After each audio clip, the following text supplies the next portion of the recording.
Bismillahirrahmanirrahim. Assalamualaikum warahmatullahi wabarakatuh. Alhamdulillahirabbil alamin wa bihi nasta'inu ala umurid dunya waddin. Wassalatu wassalamu ala asrafil anbiya'i wal mursalin sayyidina wa maulana Muhammadin wa ala alihi wa sahbihi ajma'in, amma ba'd. Puji syukur kita kehadirat Allah Subhanahu wa taala yang telah memberikan kita berbagai macam nikmat, seperti nikmat iman, nikmat sempat, dan nikmat sehat, dan yang lebih pentingnya lagi, nikmat kita dipertemukan kembali dengan bulan suci Ramadan. Kedua kalinya salawat serta salam tak lupa kita haturkan kepada baginda Nabi besar Muhammad sallallahu alaihi wasallam yang telah membawa umat Islam dari zaman jahiliyah menuju zaman Islamiyah, yakni ad-dinul Islam. Apa kabar anak-anak ustazah sore hari ini? Semoga anak-anak ustazah semuanya dalam keadaan sehat walafiat dan selalu dalam lindungan Allah Subhanahu wa taala. Sebelumnya ustazah mau tanya, apakah anak-anak ustazah sudah membaca Al-Quran hari ini? Alhamdulillah, anak-anak ustazah yang solih dan solihah sudah membaca Al-Quran pada hari ini. Artinya Allah Subhanahu wa taala telah menanamkan Al-Quran di dalam diri kita.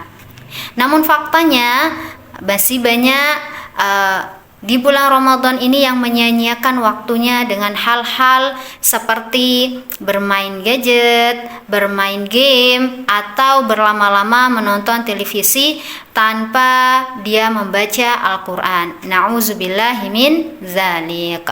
Seharusnya di bulan suci Ramadan ini adalah bulan yang mulia, maka kita harus memanfaatkan waktu kita sebaik-baik mungkin, seperti dengan kita memperbanyak melakukan kebaikan dan dengan kita membaca Al-Quran atau dengan menolong orang tua. Di sini ustazah akan memberikan taujih atau membahas sedikit tentang pentingnya tadarus Al-Quran atau membaca Al-Quran di bulan suci Ramadan. Ada beberapa keutamaan di dalam membaca Al-Quran di bulan suci Ramadan. Yang pertama, membaca Al-Quran akan dilipat gandakan pahalanya.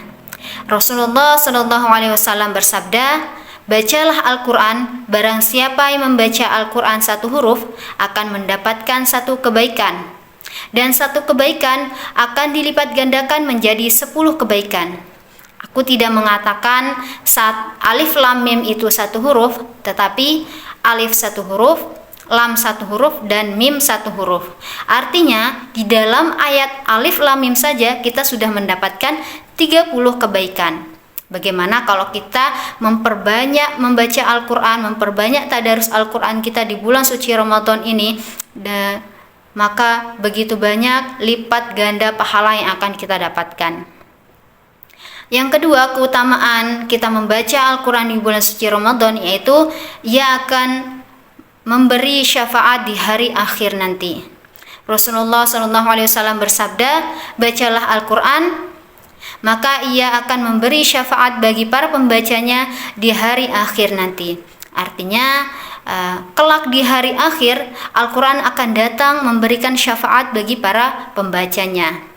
Yang ketiga, merupakan pedoman hidup bagi manusia. Yang keempat, orang yang membaca Al-Quran akan mulia di sisi Allah Subhanahu wa taala. Rasulullah SAW bersabda, "Bacalah Al-Quran,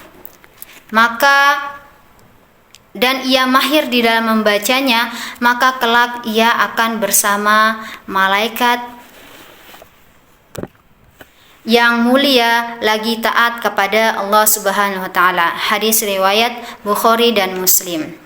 Begitu banyak keutamaan-keutamaan kita di dalam membaca Al-Quran atau bertadarus Al-Quran di bulan Ramadan. Jadi perbanyaklah bertadarus Al-Quran di bulan Ramadan, karena bulan Ramadan termasuk bulannya Al-Quran, maka perbanyaklah kita membaca Al-Quran, mentadaburi Al-Quran. Jangan sampai kita menyia-nyiakan waktu kita dengan hal-hal yang sia-sia. Dan ketika kita membaca Al-Quran, harus kita memberikan waktu khusus kita dengan Al-Quran. Jangan di waktu sisa, artinya kita harus mengkhususkan waktu kita bersama Al-Quran. Jangan di waktu-waktu sisa waktu kita saja baru kita membaca Al-Quran. Seperti di selesai pulang tarawih, kita membaca Al-Quran, atau bertadarus Al-Quran bersama teman-teman, atau bersama keluarga, atau selesai sholat 5 waktu kita selalu membaca Al-Quran walaupun hanya 1 halaman atau 1 lembar ya. Buat anak-anak ustazah yang misalkan yang masih jilid, maka baca wafanya ya, yang masih jilid 1, masih jilid 2, baca wafanya nah, agar nanti ketika masuk tidak lupa lagi bagaimana cara membaca wafanya ya. Dan jangan lupa juga anak-anak ustazah untuk murojaah hafalannya, hafalan yang sudah dihafalkan di sekolah maka itu juga dimurojaahkan di rumah ya. Jadi tilawah Al-Qur'annya oke, maka murojaah hafalannya juga oke. Jadi harus sama-sama seimbang. Oke, hanya itu yang bisa ustazah sampaikan, kurang dan lebihnya mohon maaf.